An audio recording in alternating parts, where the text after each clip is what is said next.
এর recipe mixed fried rice.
পেঁয়াজ ভাজা হয়ে গেছে, এবার এই ভাজা সবজিগুলো দিয়ে দিলাম।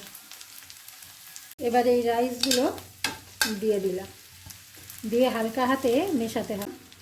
তারপরে চিকেন দিলাম, তারপরে চিংড়িগুলো দিয়ে ভালো করে মেশাতে হবে। এবার এইভাবে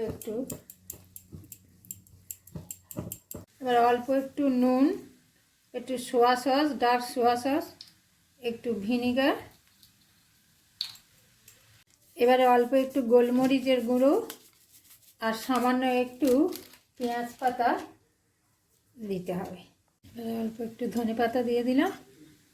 ফ্রাইড রাইস কমপ্লিট।